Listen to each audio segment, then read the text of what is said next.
Hey everyone, Nonnie here. A lot of you have asked me to share some of my experiences on trail and some feedback on how I handled certain situations. And so here we go. I wasn't going to do this video, but it's a theme that keeps reoccurring, so thus the video today.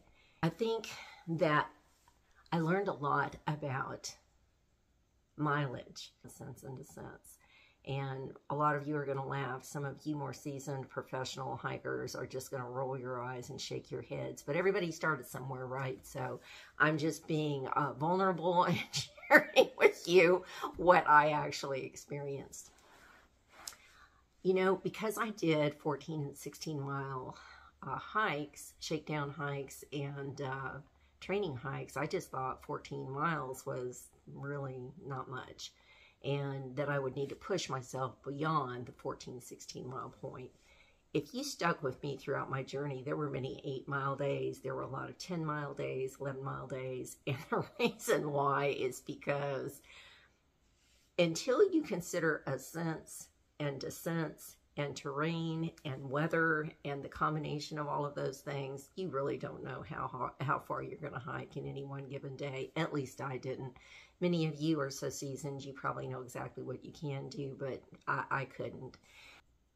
So because of that AWOL'S guide and I became great friends. I studied those ascents and those descents, and because I kept a daily journal of what I was doing as far as mileage, ascents, descents, and I took little notes with mossy rocks or, you know, unstable rock beds or extremely steep, it helped me learn that just because it's 14 miles doesn't mean it's going to be an easy 14 miles. Even if I looked at it and I thought the ascent and descent wasn't so hard that day, I found that when there's mud involved and when there are boulders and rocks that are unstable or boulders and rocks that are covered in moss or inclement weather, it's pouring down rain, it really does affect your mileage. So I guess my best advice about that would be do what's comfortable for you and don't try to keep up with other people. I didn't do that. I didn't try and keep up with other people. That wasn't part of my issue. My issue was just I thought I could do 14 to 16 miles and it was going to be no big deal, and that's just not the way it worked out. Pretty old-fashioned, and I'm a visual person, so a lot of you are going to cringe when I share this with you. I had a different way of keeping track of distances, mileage, ascents, and descents than a lot of other hikers did. A lot of that could just be because I'm hardwired as a visual person, and having been a project manager and having things in front of me on paper, although I had it in Microsoft as well, an app that I needed to use for project management and planning. I was teased endlessly whenever I would come into a hostel and I would be there with my paper, my pencil, and my calculator on my phone trying to figure out certain things. And so this is what I created, was on both sides.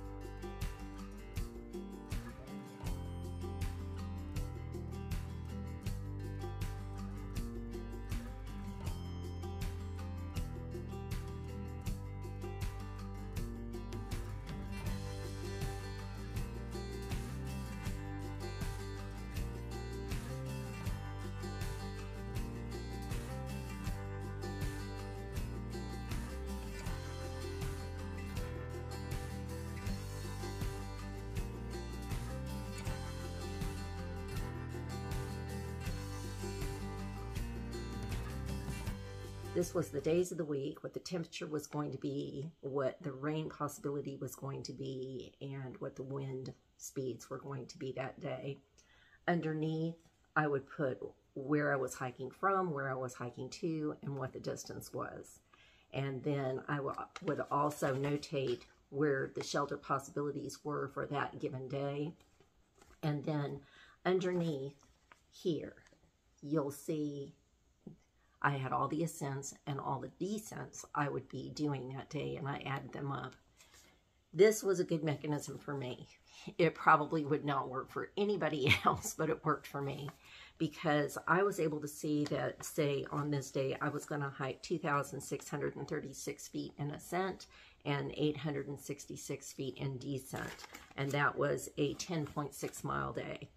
And so I learned very quickly that I did very well with a certain numbered ascent and a certain number descent. If they were in the high 2,000s or 3,000s, I knew it was going to take me longer because I was going to have to hike slower because it was steeper going up, or the descent was going to torque my feet. And this was before I really knew that I had feet problems.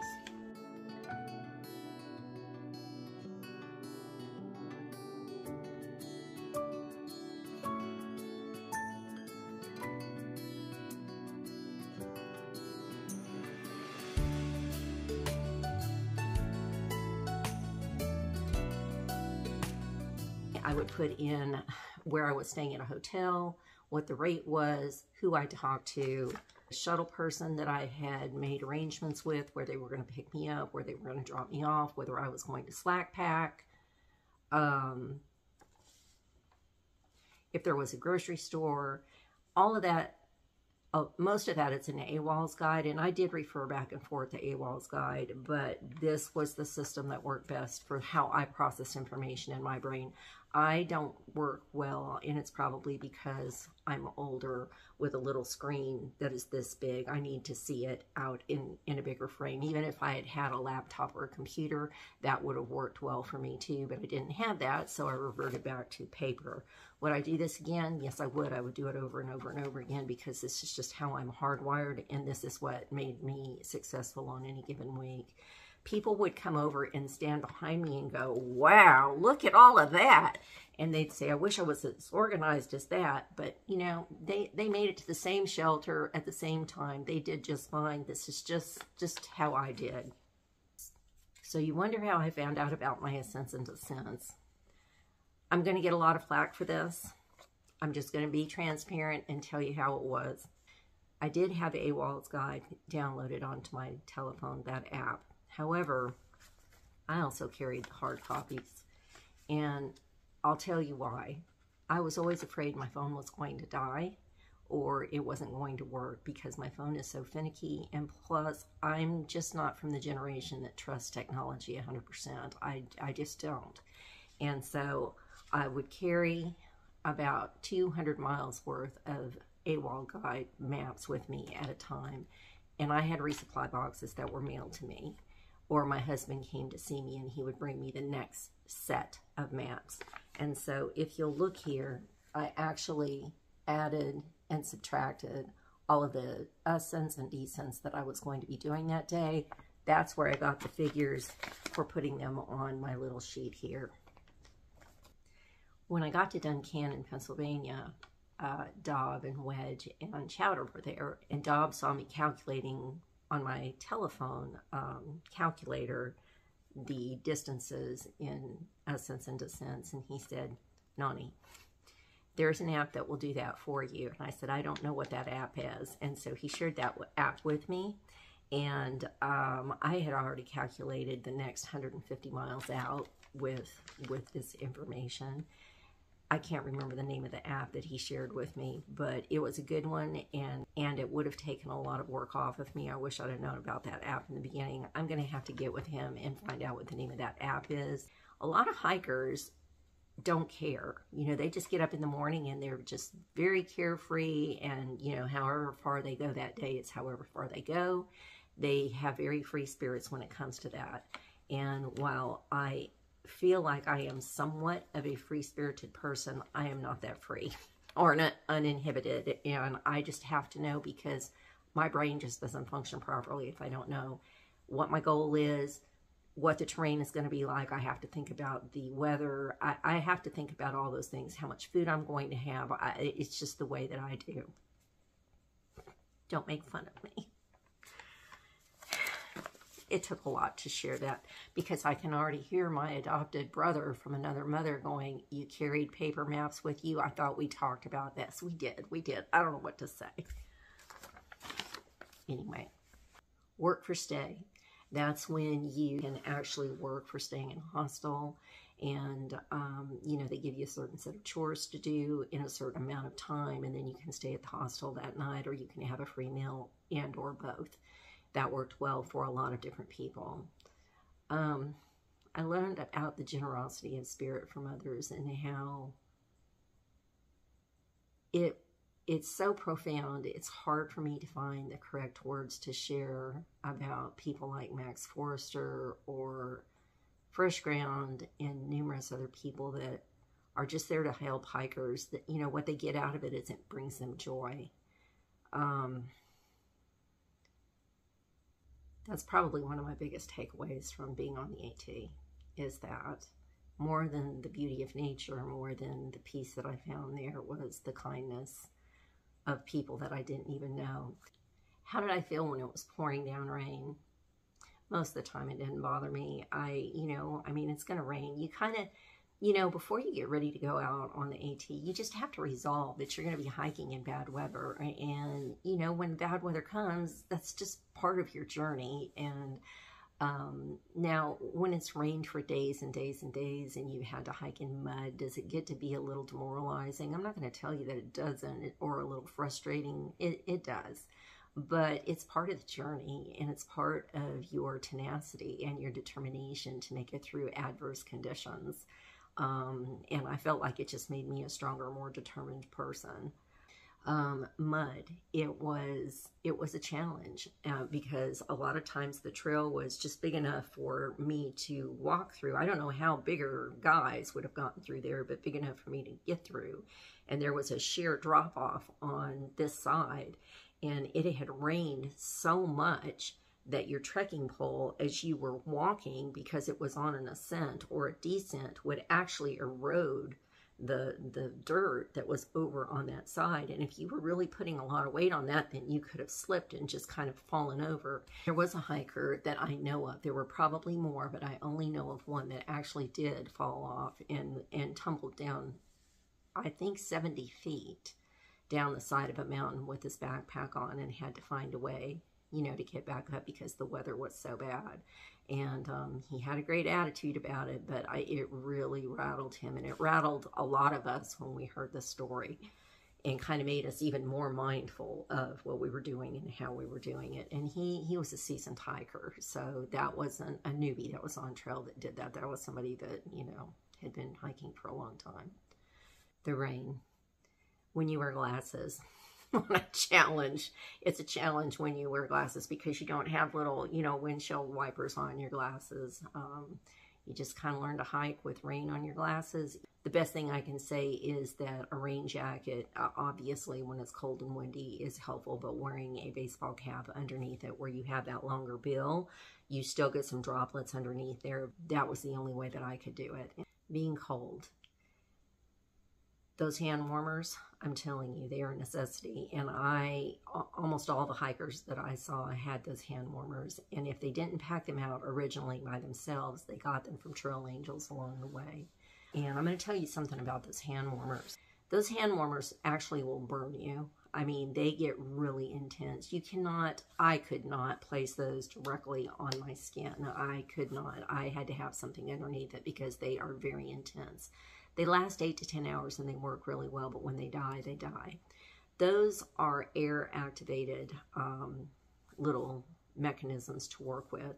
Somebody told me this, I don't know if it's true, that if you've only used it for 2 or 3 hours, if you seal it in a plastic bag, then the air has stopped moving about around that hand warmer, and that you can pull it out later and kind of, you know, do this to reactivate it, and that it will last longer. I don't know if that's true or not, but that's what was shared with me. When your socks and your shoes get wet, one of the things I did, and a lot of people will roll their eyes, but that's okay, it doesn't bother me. I had a empty grocery bag with me, just a plastic empty grocery bag, and I would put my shoes inside that plastic bag and put the plastic bag inside of my sleeping bag.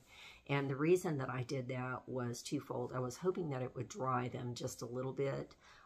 Whether that was successful or not is kind of questionable if they were thoroughly soaked, but what it did do was keep them from freezing.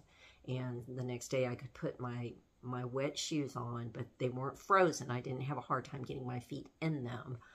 So I'm very grateful that I had that plastic bag with me. That's not everybody's jam. That's okay, but it worked for me.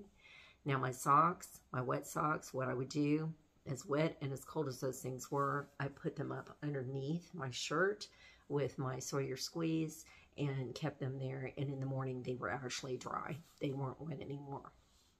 And I wouldn't hike with anything but Injinji socks. And I'm going to talk to you about that when I do my clothing video. But those were priceless to me. I would not change those for anything. What did I love about being on trail?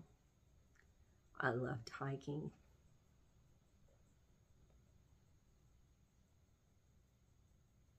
I loved hiking.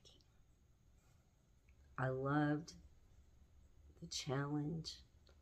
I loved the sounds. I loved listening to the wind in the trees, the babbling water, the crashing waterfalls, the birds.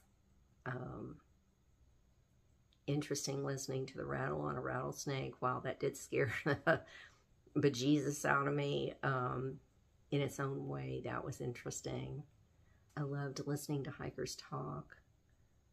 I loved hearing their accents, the cultural diversity, where they were from. They were from all over the world. Their trail names, what their trail names meant.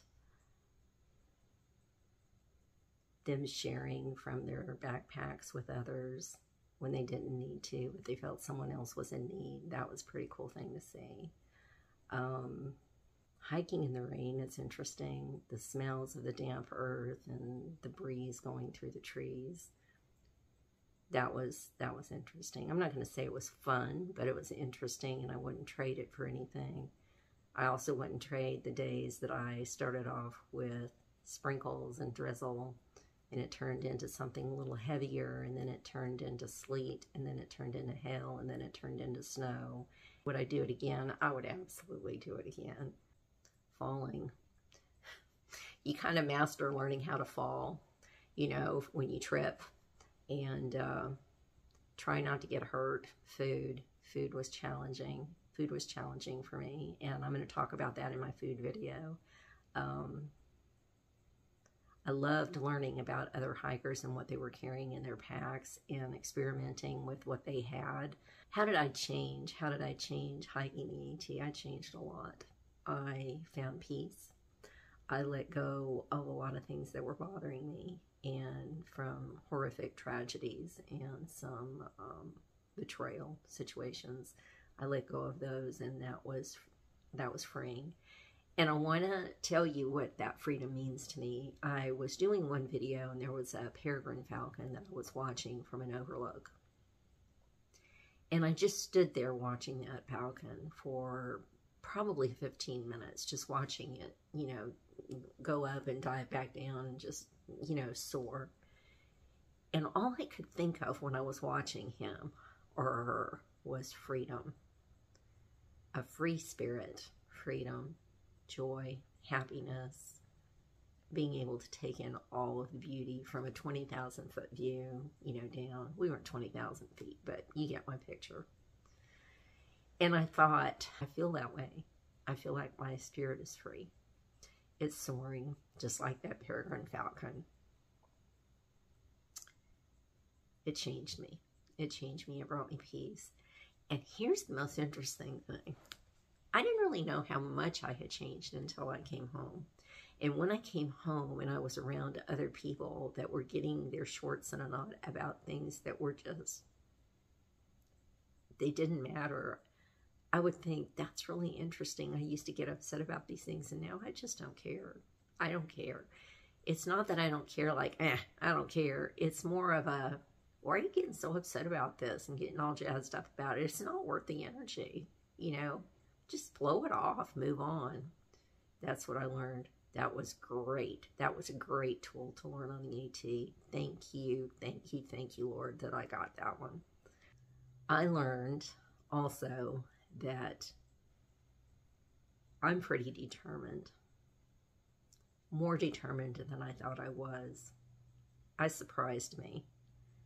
Because on days when I had a 12-mile hike planned and it ended up being 15, or on a day when I had a 13-mile hike planned and it ended up being 17 and a half, I would have never dreamt that I could have done those hikes looking at the elevation, the descent, the terrain, the weather.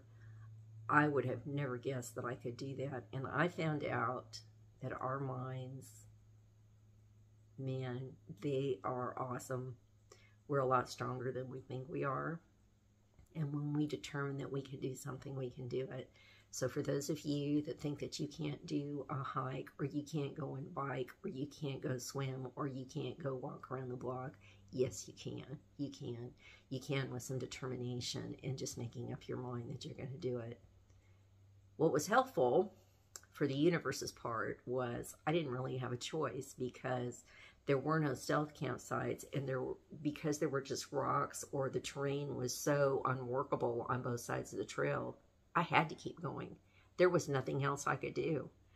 And did I have some things that I might have muttered under my breath? There were a couple times I did, for sure. But God has a sense of humor. And so I want to share something with you about the relationship I have with my Creator. And I've shared this with some people that I'm closer to, but I'm going to share it now. You know, God has a sense of humor, and He is constantly laughing. I'm not sure it's with me. It may be at me. Because when certain things come up and I am talking to Him or I'm not talking to Him, I believe that this is just the way I make Him up in my mind, that He's on His glorious cloud kind of looking over and just going, oh my God. This is God saying, oh my God. Oh my God, it's you again. What am I going to do with you? And, you know, He has various different ways of working with me. I always get the message. And so I learned to appreciate my Creator, His sense of humor, and for giving me strength to accomplish whatever challenge was laid before me that day. And I didn't do it of my own determination. That's how it started. But the way that it ended was with divine help. And so I'm very, very grateful that the Lord was with me and helping me through this hike. And for those of you that are not believers, that's absolutely fine. It's absolutely fine. Not everybody has the same faith-based system. They just don't. God is an awesome God. He's a mighty God. And I'm not ashamed of what I believe in. Without that mighty God being there with me every step of the way, I wouldn't be here today. And it's because of Him that I am.